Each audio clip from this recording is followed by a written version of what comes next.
Olá, meus amigos e minhas amigas do curso de Teologia para Leigos e Leigas, Paz e Bem.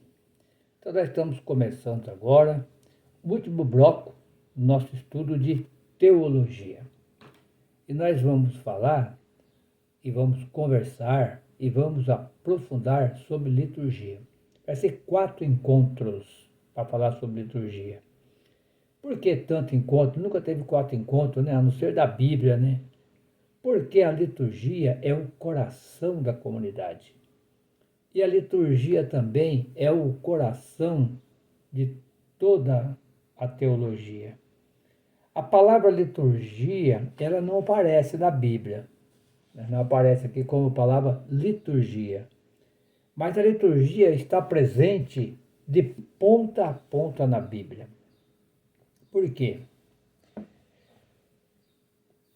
O que é liturgia?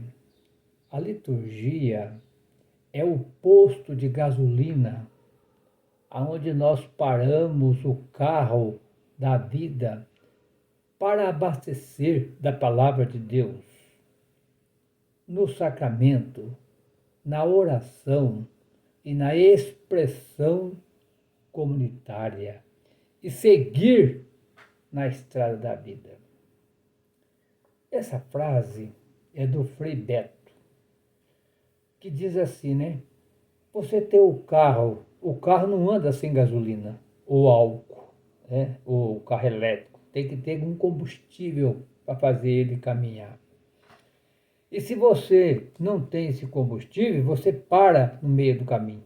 O carro não chega a seu destino. Assim a liturgia.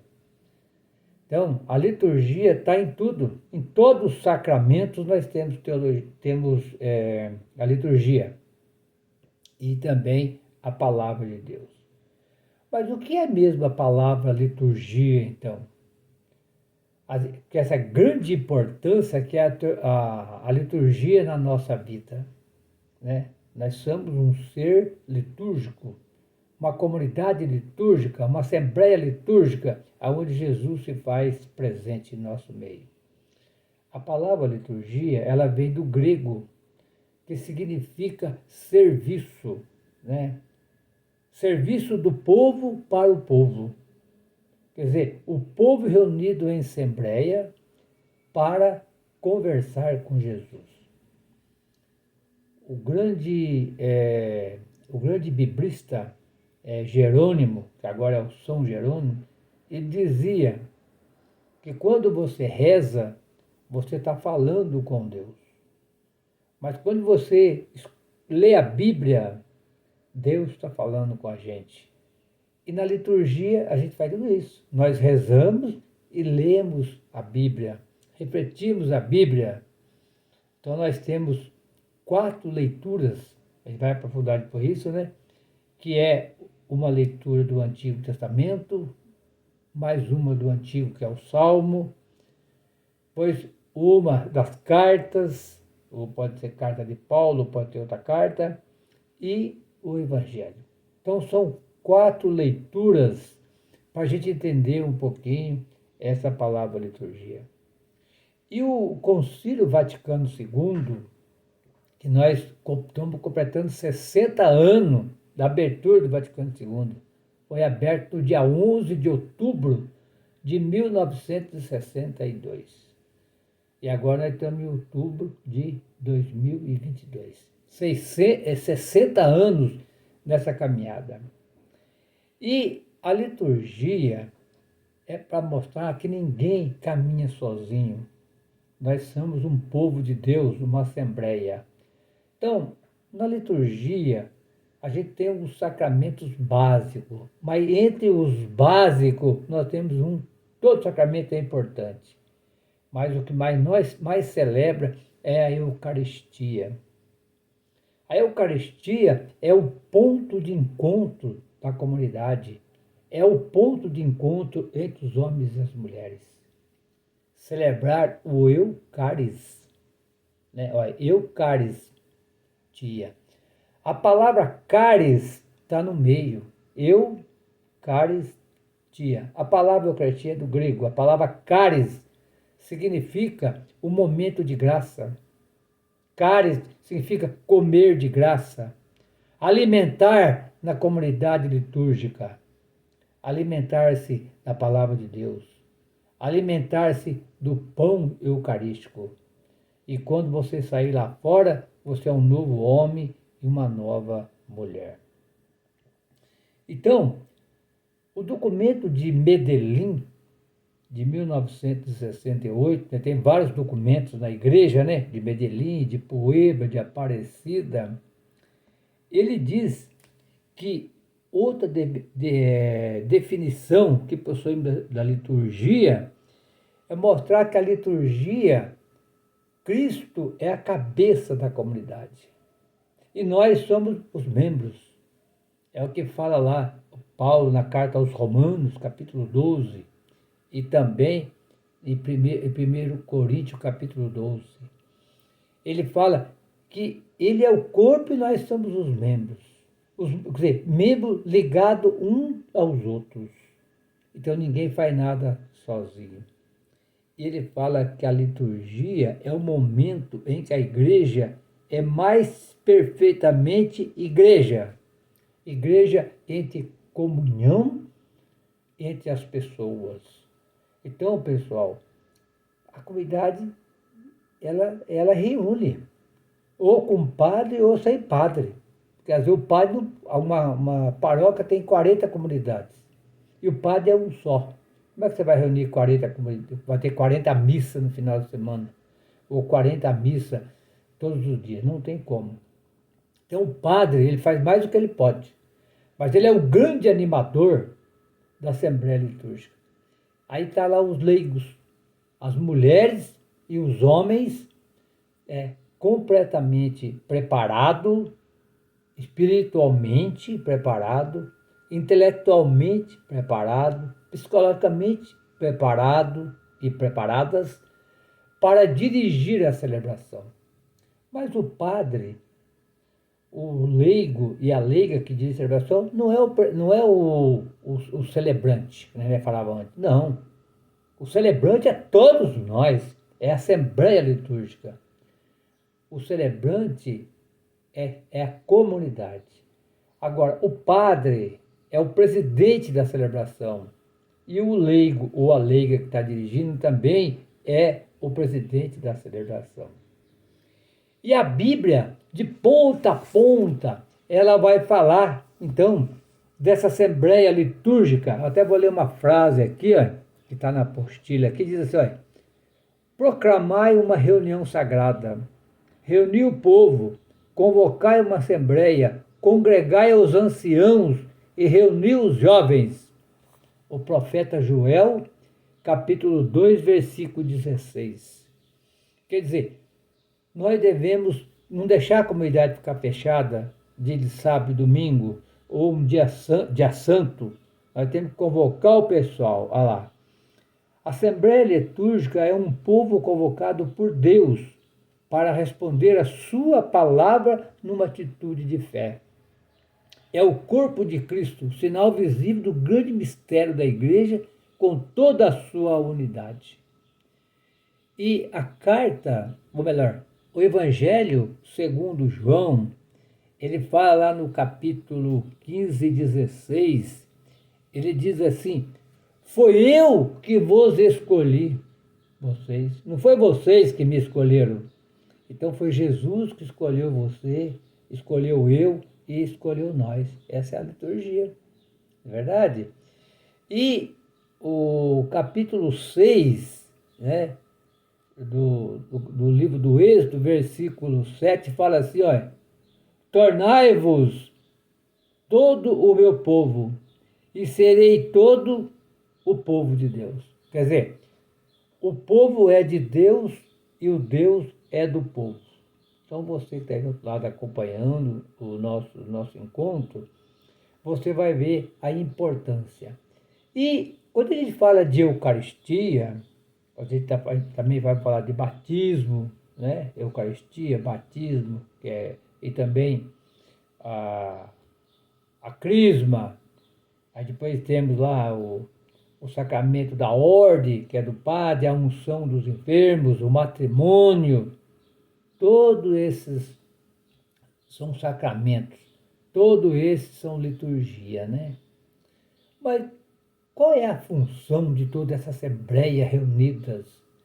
Essa Assembleia reunida, a gente chama-se de mistério pascal. Mas o que é mistério pascal? Olha lá, costumam dizer que é mistério pascal. Quais são esses mistérios? Quando falamos em mistério de Deus, queremos indicar o projeto de Deus. Quando você fala mistério pascal, mistério de Deus, o que é o mistério de Deus? É o projeto de Deus que se realiza na pessoa de Jesus Cristo. A redenção e a salvação de todos os homens e mulheres. A implantação do reino de Deus no mundo e a participação de todos e todas na felicidade de Deus.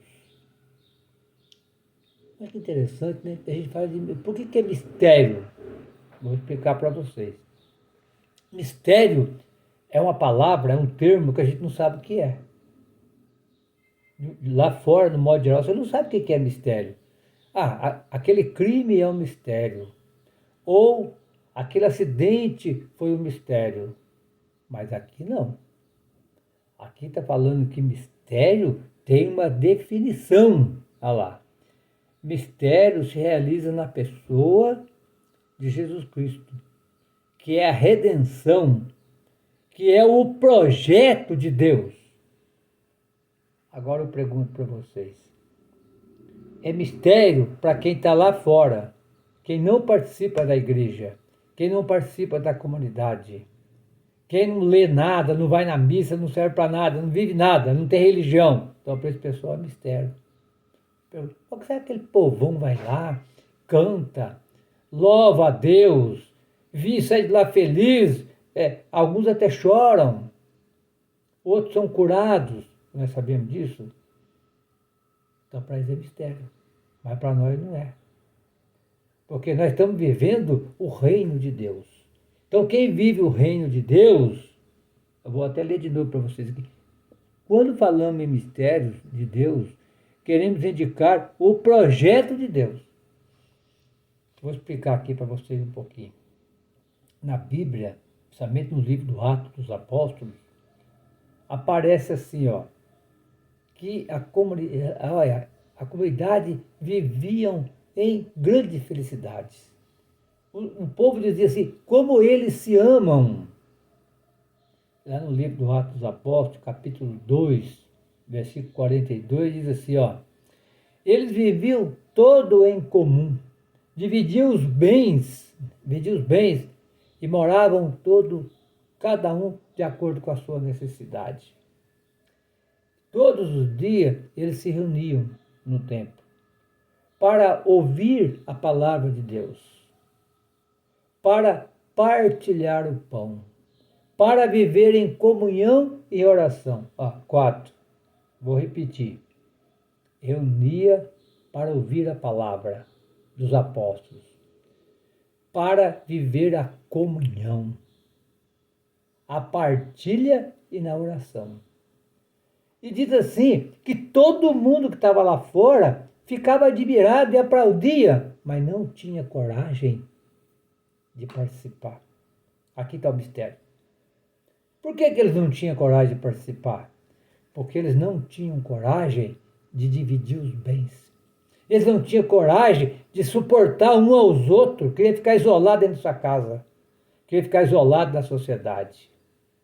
Então virou-se mistério.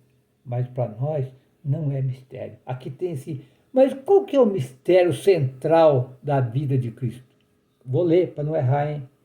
Vai dizer assim, é a sua paixão, morte e ressurreição, que se dá o nome de mistério da paixão, morte e ressurreição de Jesus Cristo. Dá-se o nome de mistério pascal.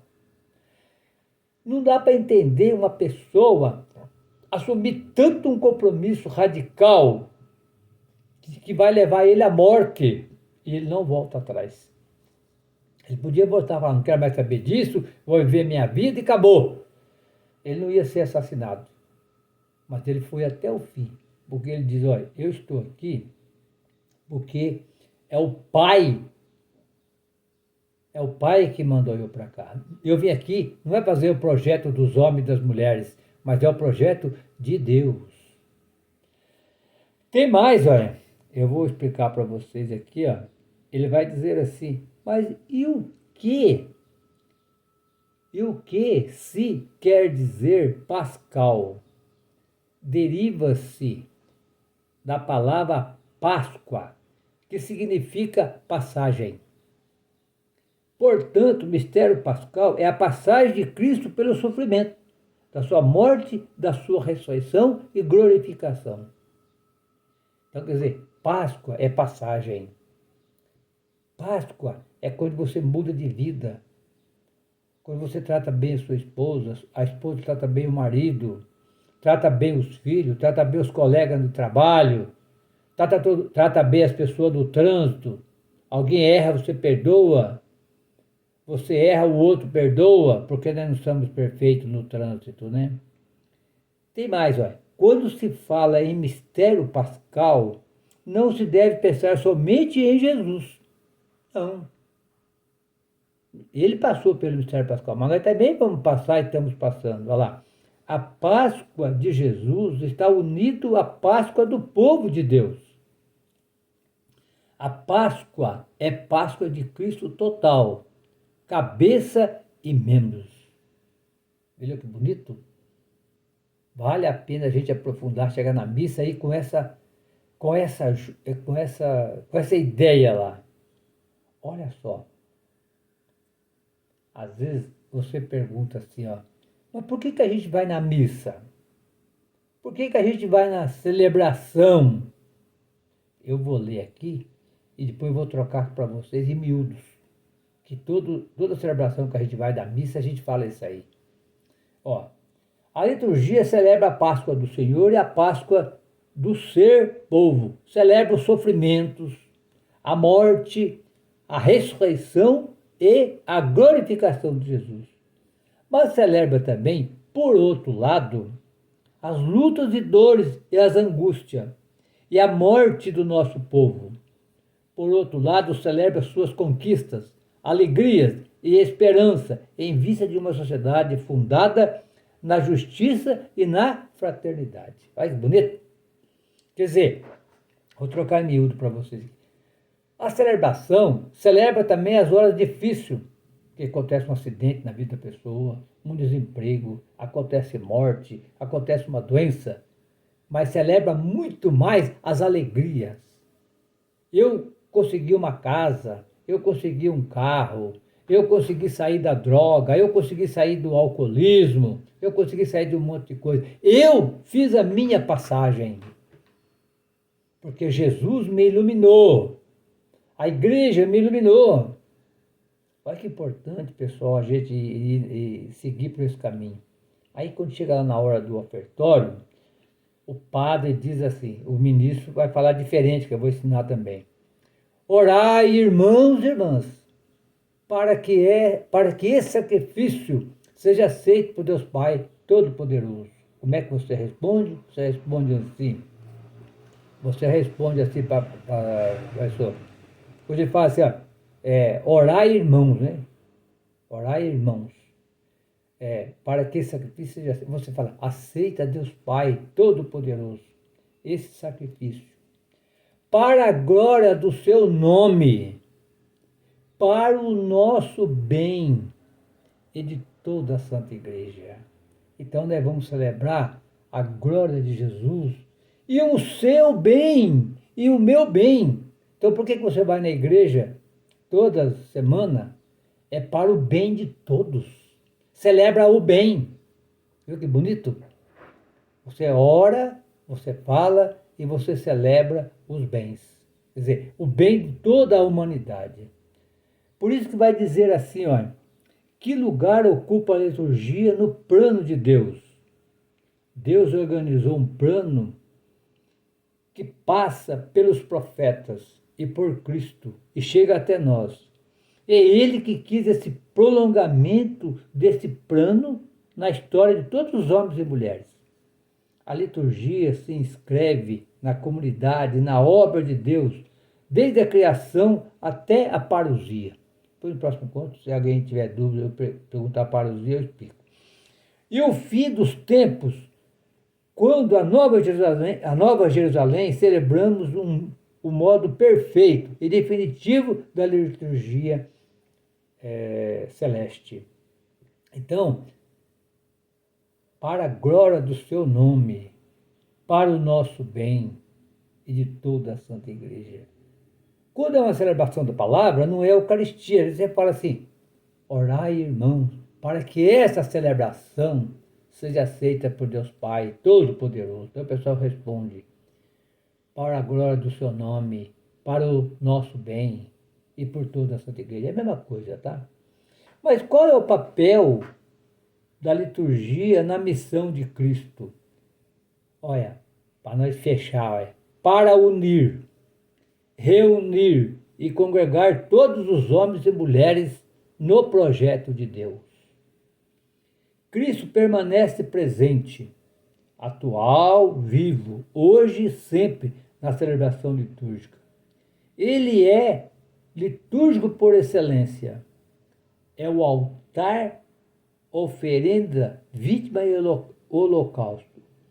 Nele se encontra-se plenitude do culto divino. Toda a vida de Cristo é litúrgica, é sacerdote e está a serviço. Para encerrar aqui na nossa parte aqui, né? Que coisa mais bonita essa liturgia aqui, a parte 1. Vai dizer assim, ó, a glorificação de Deus, eu te louvo, ó Pai. Aí aonde está isso? Lá em Lucas 10, de 21 a 24, né? As santificações de todos os homens e mulheres, conhecerei a verdade, e a verdade vos libertará. Da reconciliação de todos os homens e mulheres com Deus. Eu não quero a morte do pecador, mas eu quero que ele se converta e viva. Então, pessoal, um tempo aí saiu uma frase, bandido bom é bandido morto. Para nós não. Bandido bom é bandido que se recupera. É bandido que vai para a igreja, que se volta para Deus. Aqui, ó. Vou ler de novo. Olha, Jesus não quer a morte do pecador, mas eu quero que ele viva e que seja a vida eterna. Mateus 9,13. Então, se nós estamos desejando que bandido bom, bandido morto, então nós não somos cristãos, nós não somos da igreja. É o bandido que tem que ser perdoado.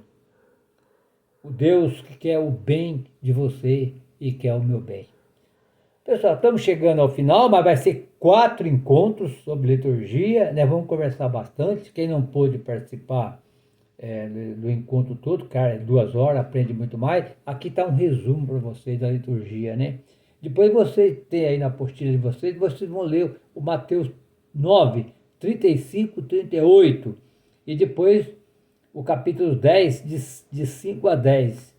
E vai dizer assim, ó, Cristo está presente na nossa vida. Aí vai dizer aqui, ó, a messe é grande, mas os trabalhadores são poucos. Trabalhadores e trabalhadoras. Vamos chamar todo esse pessoal para vir trabalhar para o reino de Deus. Então, que esse Deus da vida, esse Deus da liturgia, esse Jesus que nos ajuda, sempre cuida de nós. Então, que seja aquele Deus que leva a nossa vida para frente. Então, o Senhor esteja conosco. Ele está no meio de nós. E esse Senhor da vida nos abençoe. Em nome do Pai, do Filho e do Espírito Santo. Amém. E até a próxima, se Deus quiser.